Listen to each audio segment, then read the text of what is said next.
Sure. No, it's a great point, though. Christina, thanks. We appreciate it. Christina Partsinevelos. Let's break it down further with someone who was just part of a big chips forum out in Asia. Stacy Rasgon is a senior analyst at Bernstein covering the U.S. semi-space. Stacy, it's great to see you. I was just talking with Dan Ives backstage, and who says he thinks the play is really to kind of make sure that China stays hooked on these chips so that they don't, as Christina was saying, develop their own chip industry that could be competitive or superior to ours in the long run. Yeah. My guess is they're already going down that path, regardless of what happens. I actually think there's a ton of demand for Nvidia's parts in China, at least from the customers.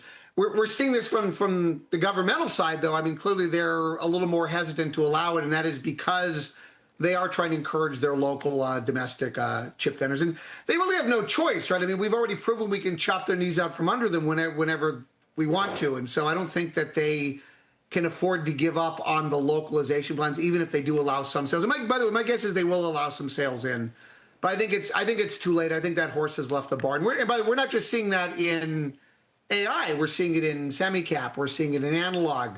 All of the areas that are strategic and where the U.S. has put constraints on them.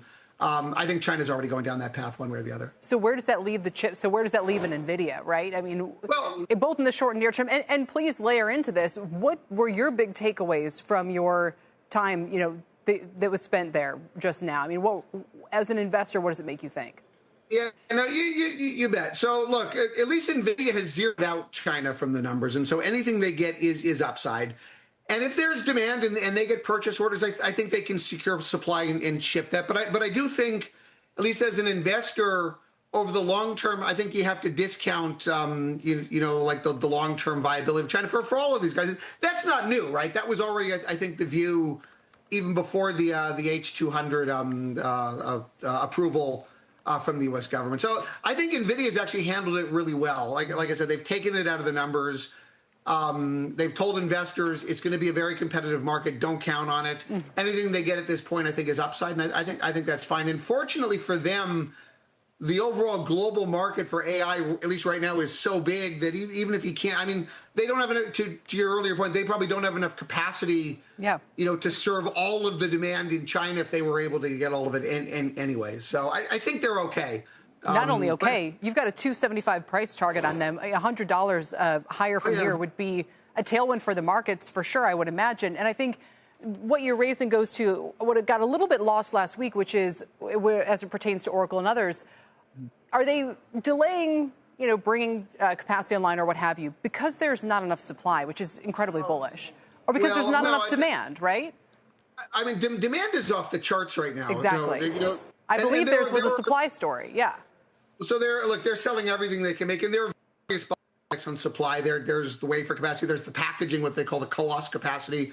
There's memory, high bandwidth memory, and there's just the broader complexity of assembling these racks. Like a Blackwell rack weighs 3,000 pounds, and it's as tall as my ceiling, and it's got 1.2 million different components in it.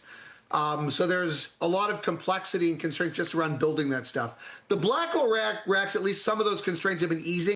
And I mean, Nvidia even put up a chart at their GTC event a few months ago that kind of suggested, they're on track to ship. It was 20 million Blackwell and Rubin GPUs, so that would be 10 million actual chips. Each chip has two GPUs in it.